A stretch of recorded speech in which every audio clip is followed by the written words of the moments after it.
You were involved in a 2021 report from the Southern Poverty Law Center about voting in Louisiana.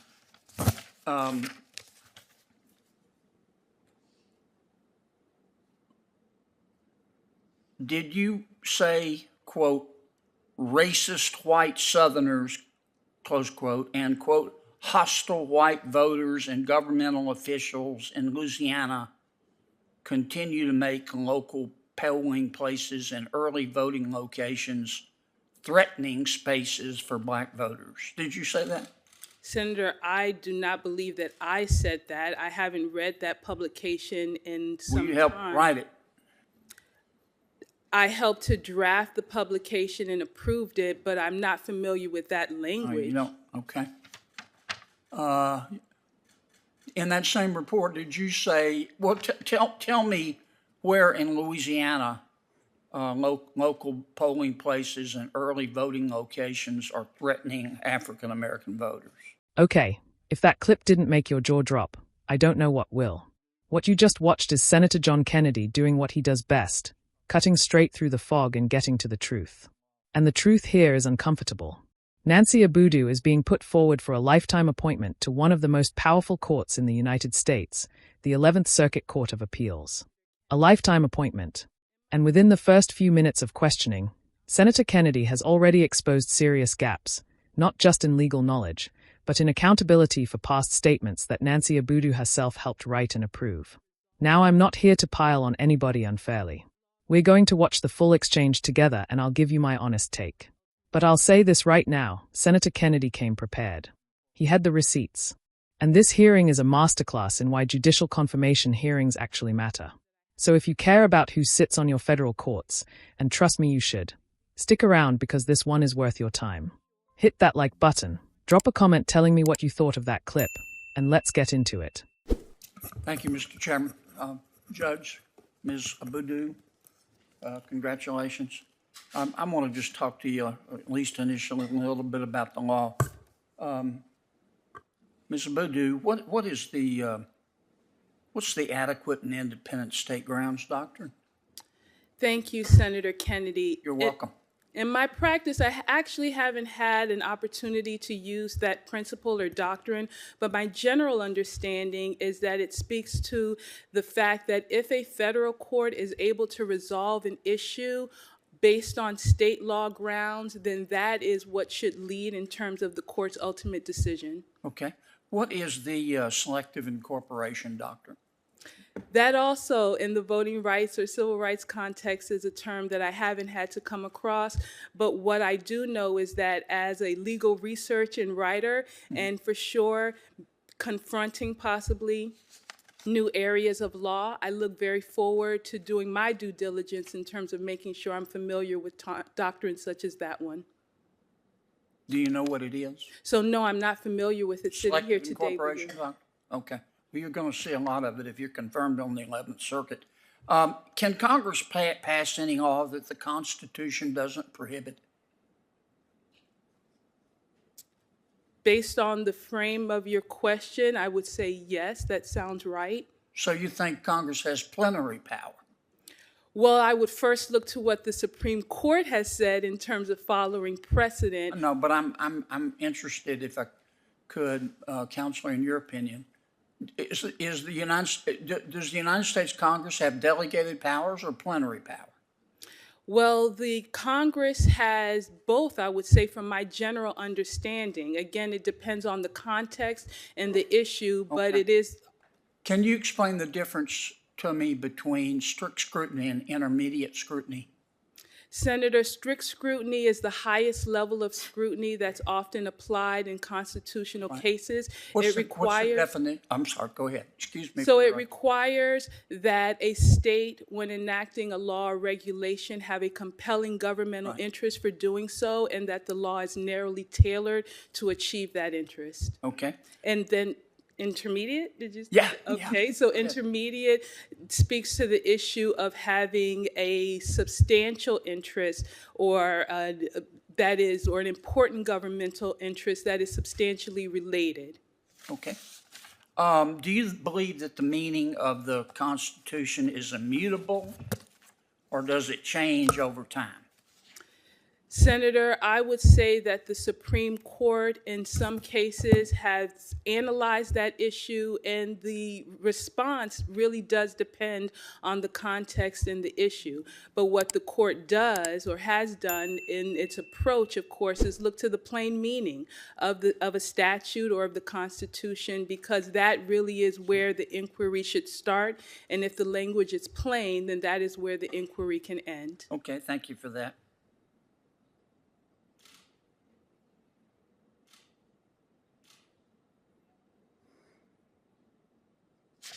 You were involved in a 2021 report from the Southern Poverty Law Center about voting in Louisiana.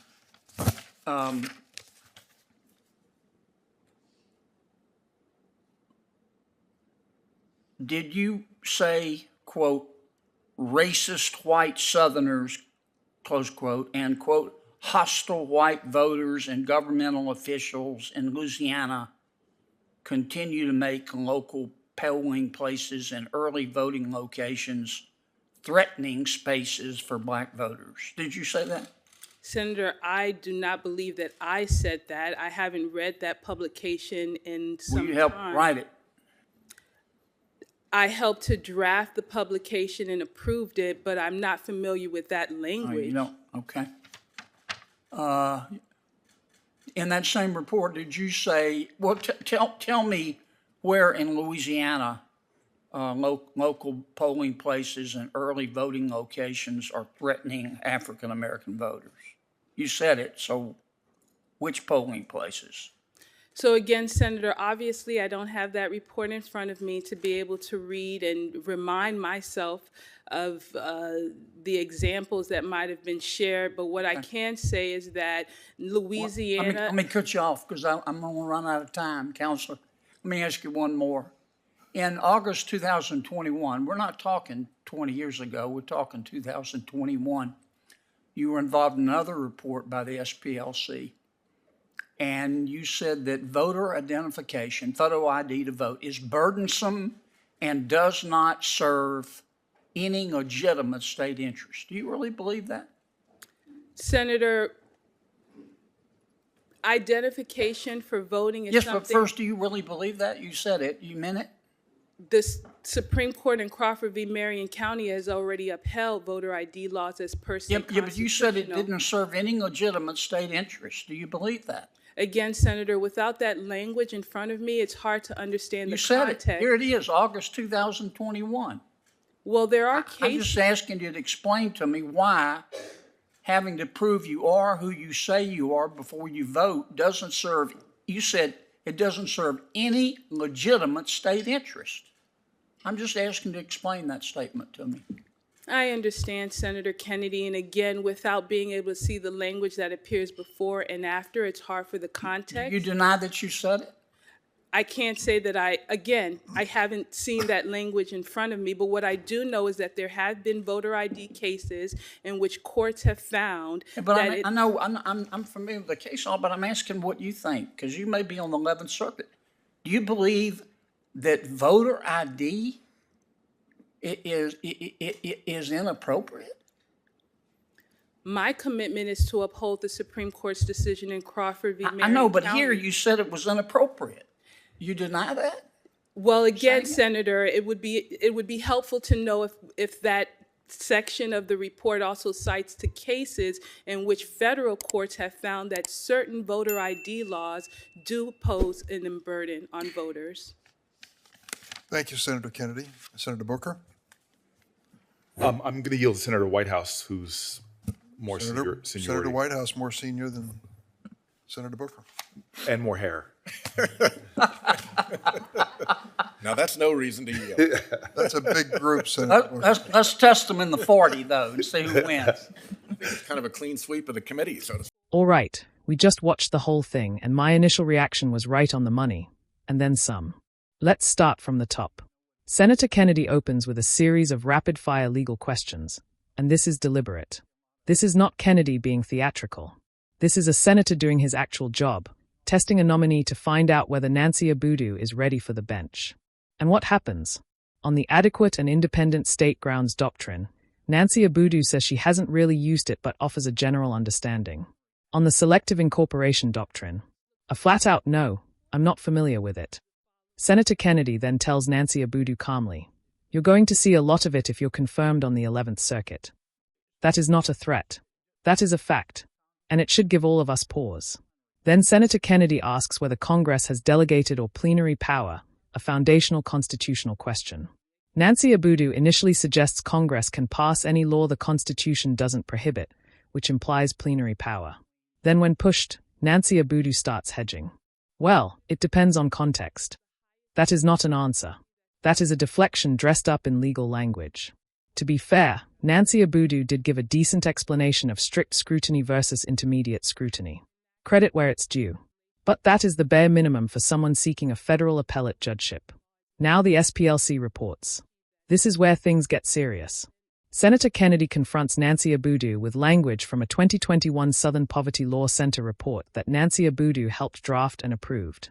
The report uses the phrases racist white Southerners and hostile white voters and governmental officials. Nancy Obudu says she doesn't remember that specific language. Maybe. But here is the problem. Nancy Obudu didn't disavow it either. Nancy Obudu didn't say, "Senator, that language does not reflect my views." Nancy Obudu said, "I don't have the report in front of me." That is a very different thing. Then on voter ID. Nancy Obudu argued in writing through the SPLC that voter ID laws are burdensome and serve no legitimate state interest. Senator Kennedy points out that the Supreme Court already upheld voter ID laws in Crawford versus Marion County. When pressed on whether Nancy Obudu personally believes voter ID is inappropriate, the answer is basically, "I'll uphold Crawford." But Senator Kennedy isn't asking about precedent. Senator Kennedy is asking about personal judgment, because a federal judge's personal views shape how they interpret gray areas in the law. Nancy Obudu never answered that. Not once. And that is the thread running through this entire exchange. Senator Kennedy asks direct, legitimate questions. Nancy Obudu responds with, "It depends on context. I don't have that in front of me, and I'll follow precedent." Those are not answers. Those are escape hatches. Senator John Kennedy walked into that room prepared. Nancy Obudu did not. Or if Nancy Obudu was prepared, Nancy Obudu chose not to engage honestly, which is arguably worse. For a lifetime federal appointment, the American people deserve straight answers. Senator Kennedy demanded them. Nancy Obudu didn't give them. That should matter to all of us regardless of where you fall politically, because federal judges don't answer to voters. Once they are in, they are in. Hearings like this one are one of the very few checks we have on that process, and Senator Kennedy used his time exactly the way it should be used. That's my take. Let me know yours in the comments. Do you think Nancy Obudu was genuinely unprepared, or was this strategic evasion? And if you found this useful, subscribe and share it because these conversations deserve more attention than they get. See you in the next one.